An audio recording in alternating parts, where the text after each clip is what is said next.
All right.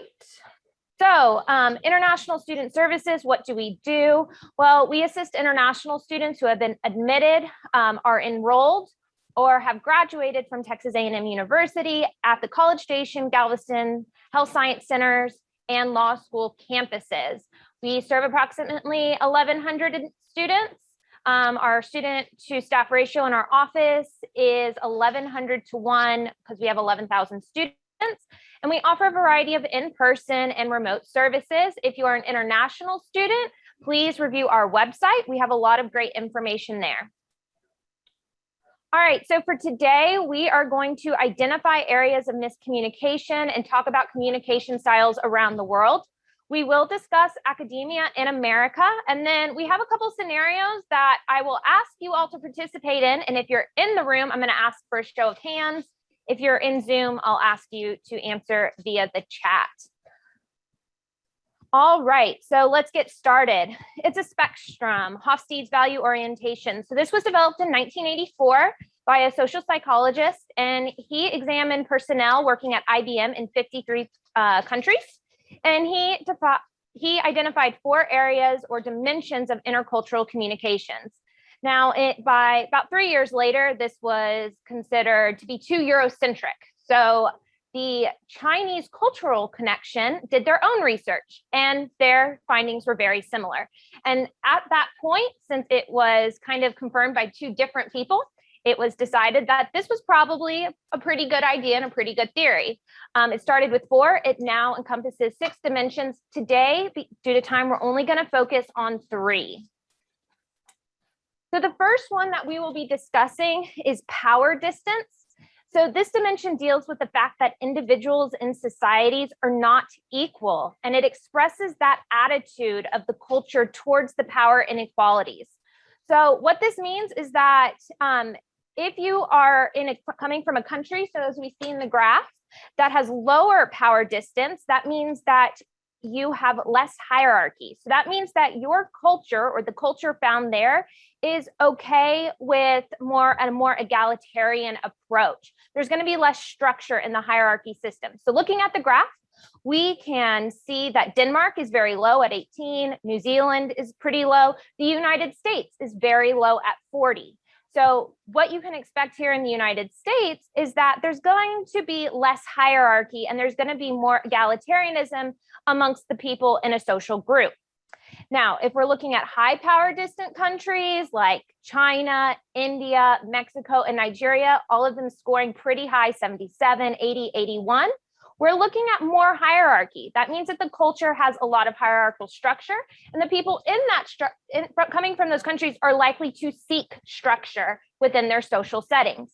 So when can potential issues arise? Well, when maybe the hierarchical structure is ambiguous, right? So maybe you're coming from a country or a culture that has more hierarchy. You may be seeking out that structure, whereas somebody coming from a less hierarchical structure is going to kind of assume that there is more egalitarianism within the structure. So the next spectrum that we'll talk about is uncertainty avoidance. And so this is the degree to which societies feel threatened by ambiguity. So when they feel threatened, they may respond by avoiding them or trying to establish and create structure to compensate for that ambiguity. And low scoring societies tend to be more uncertainty accepting. So this means that they might be more accepting or tolerant of new ideas. Maybe they're more willing to try new products, okay? Whereas high scoring societies tend to maintain very rigid or structured codes of beliefs. And they might be less tolerant of new ideas and practices. So when we're looking at our graph, we see here that high uncertainty avoidance countries are South Korea, Turkey, Mexico, Argentina. So we can expect maybe people coming from these cultures to have more rules, limits, they're used to that. Whereas those coming from lower scoring countries like Singapore, Denmark, China, and the United States, we're looking at less rules. They're more accepting maybe of dissent. And this kind of goes back to our power structure that we talked about before, right? And more egalitarian approaches, they're maybe more willing to have debate and dissent versus our high scoring and more hierarchical societies. So next, we'll talk about individualism and collectivism. So this is going to discuss how societies define themselves. Is it a we or is it an I, right? So we are looking at the interdependence a society maintains among its members. So individualism is going to place importance on the individual, the person, and the immediate family members. So we're talking mom, dad, brother, sister, wife, spouse, husband, immediate children, all right? So the immediate core family unit. Whereas collectivism tends to place more priority on the entire group as a whole, right? So we're looking at the larger maybe family structure. Maybe we're looking at the larger community. Maybe that's a town, a village, a religious group. We're looking at larger groups of individuals in that point. And issues can arise here when it comes to how conflict and conflict resolution is actually handled. So we can see here that highly individual countries are the United States at 91. So for those of you who may be new to the US, you can expect to be encountering a lot of people who are thinking about themselves. And this is not coming from a place of narcissism, right? But that is how the country is structured. Whereas if you're coming from a more collectivist society, you may be used to thinking about the entire group as a whole. This can be a really big culture shift. And for those Americans in the room, it's really important to remember that Texas A&M is an intercultural, diverse place, and you may be interacting with people who are coming from a different mentality as you. And so you will have to kind of shift that mentality while you're interacting with people. All right, so when it comes to conflict resolution, the more collectivist societies tend to favor less direct communication. So they're going to use more avoidance style conflict. It's more about maintaining group harmony, right? Because the group is what is important. Whereas for individuals, because they don't really have that shared history amongst themselves, they're looking at, oh, I only have 2 minutes. Okay, so they're looking at using conflict to build bonds between people. All right, so clear as mud, this kind of just goes into our indirect versus direct. The core here is direct communicators mean what they say and they say what they mean. Yes means yes, no means no, I don't know means I don't know. Whereas with more indirect cultures, you're looking at yes could just mean I'm being polite and I'm agreeing with you because I don't want to get into an argument. What does this mean for all of you in this room and on the Zoom today? This means you need to be aware of your conflict style. You need to be aware of your communication style, especially when you're interacting with somebody who is maybe coming from a different cultural style than your own. Ultimately, you may have to adapt your style to their own so that you can clear up conflict, so that you can get your messaging across, and vice versa. Big one here, we're going to end on this section is time management. So the United States is extremely monochronic. Time is a commodity. Time is money. You will hear that a lot. This means that time occurs one event after the other. It's very rare that things are going on all at the same time. What is really important to note here is things start on time. 1 p.m. means 1 p.m. It is not a suggestion. Things start on time. So when you're going to class and class starts at 1 and you walk in at 1:30, your professor is not going to be happy with you, okay? Be on time is a major one. Prepare for the buses being late. Prepare to have to walk halfway across campus because this campus is massive, right? So you have to be prepared for those things. In polychronic culture, time can be more holistic. 1 p.m. could be a suggestion, right? The wedding's starting at 1, but you're actually showing up at 2 because nobody shows up at 1, right? So be aware that is a major difference versus a lot of other countries and the United States. All right, so quickly, we're going to go through some basics. What did I just say? Show up on time. That is the number one thing. If you are going to be a teaching assistant, this is also important. In the United States and at Texas A&M, often if you're not there within 15 minutes, your students can no-show. They can just say, well, professor didn't show up. Bye, I'm out. Obviously, class was canceled. So it is important that you show up on time, whether you are the student or whether you are going to be the de facto professor of that class. Same with responding to emails in a timely manner. The general rule of thumb in the US and in academia is about 72 hours, i.e. 3 business days. Time is money, remember? So thank people when they help you. That is a big one. Own up to your own mistakes. This kind of goes back to our individualism, but in the United States, admitting fault, and in individualistic countries, admitting fault is not a bad thing, okay? It is viewed actually positively. So when you don't know something, it's okay to say, I really don't know the answer to that. That is seen as a positive. Set boundaries, right? So again, this is kind of going back to our time management, our individualistic culture. You might think, wow, my professor doesn't like me. He doesn't want to talk to me after class, or he only talks to me in these settings.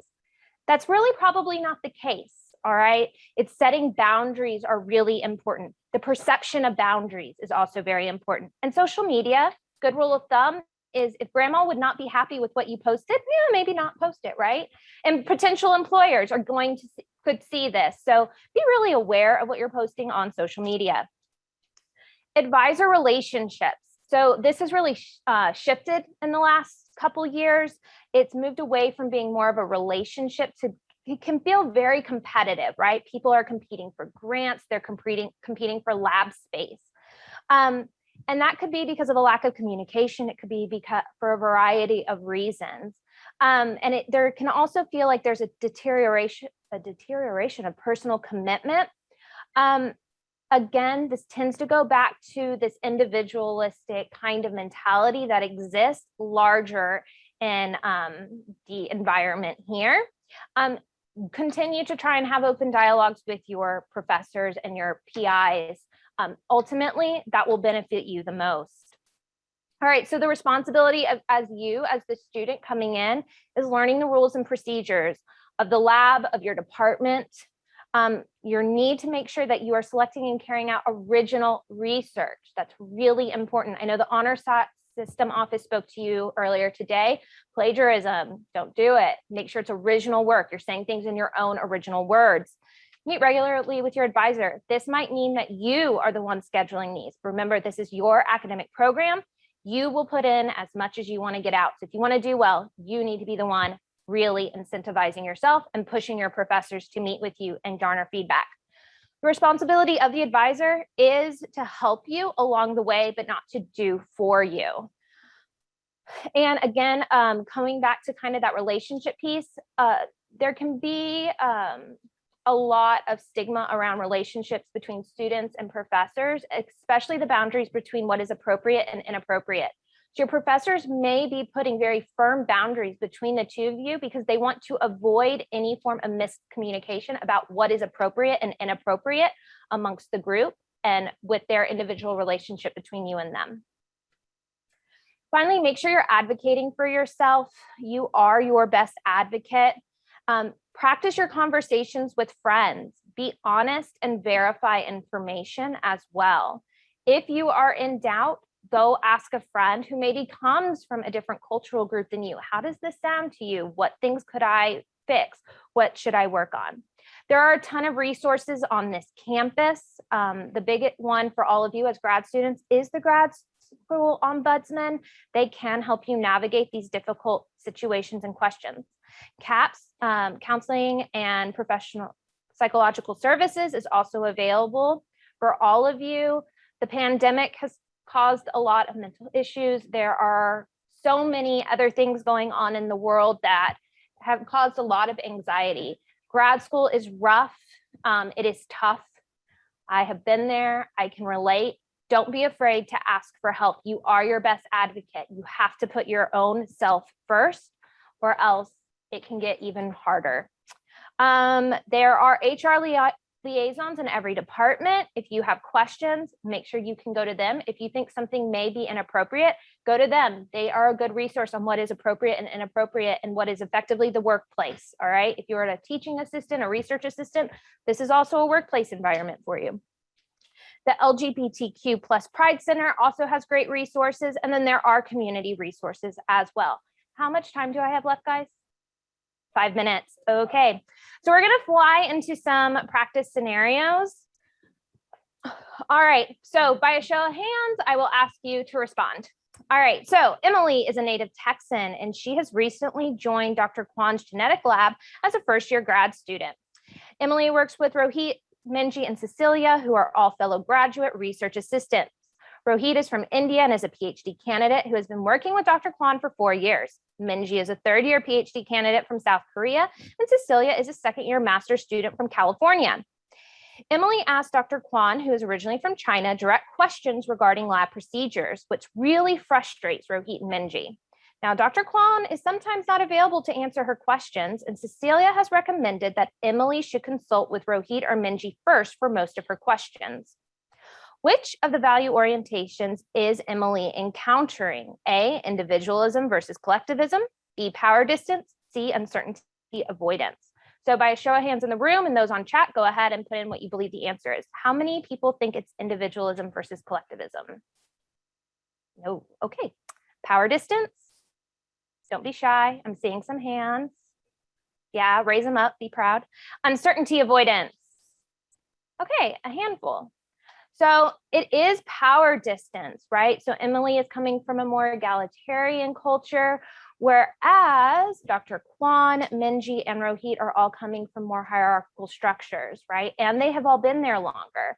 So there's clearly a hierarchical structure of who to go to with questions built into the lab that Emily is circumventing. Now, what are some ways Emily could adapt her communication style to increase productivity and harmony with her lab mates? First, she could ask Rohit and Minji her questions.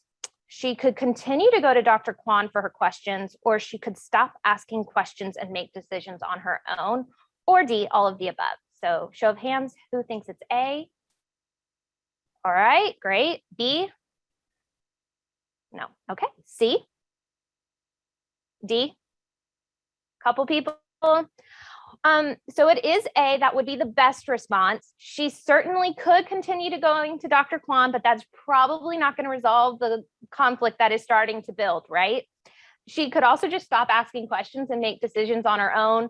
That might end up causing more problems down the line, right? If she starts just going off on her own, doing her own thing, she could break something in the lab. She could totally screw up everybody's research. Probably not best for her longevity with that lab. All right, so now we're going to move on to scenario number 2. Ali is an international student, and it's his first time teaching in the physics department, and he's teaching Physics 101 to undergraduates. And students have complained to the department that Ali is unclear in his expectations for assignments and that he's not returning graded assignments and tests within the timeline stated in the syllabus. So what cultural communication style would Ali identify with? Direct and monochronic, indirect and monochronic, indirect and polychronic, and direct and polychronic. So show of hands, who think that Ali is direct and monochronic? So remember, in direct, we mean what we say and we say what we mean. And in monochronic, time is important. So what about B, indirect and monochronic? So indirect, we maybe not always say what we mean, and monochronic, time is a commodity. All right, C, indirect and polychronic. Yes, great. That is true. Indirect and polychronic. So he's being ambiguous, right? He's not being very clear to the students that are probably largely American, and so they're used to being very directly told exactly what to do. And then polychronic, he's not getting things to them on time. And this is frustrating them, right? Because they're used to whatever is said in the syllabus time-wise, that is what you stick to. Oh, well, I just gave that one away. So what can Ali do to adapt his communication style to his students? So here are 3 things he can do since I already gave it away. He can post instructions for the assignments on Canvas, right? So he's being really clear. He's stating his expectations at the front. He can email his students if there is a change. And I would also add, he can email them and probably provide a justification for that, right? That would be really important to these students who are used to getting direct. And I have a minute, okay. And then he can return graded assignments within the specified time period on the syllabus. And I would add to that, if he's not gonna be able to get it in on time, let them know, right? Life events happen, people can be understanding. So I don't think I have time for questions. I'm really sorry. We got started late. But I do thank you all for joining me today. This is a really short version of a presentation that my office does present. And so I hope you all will attend the larger presentation where we get to have more Q&A. Thank you all for coming. Enjoy the rest of your orientation today.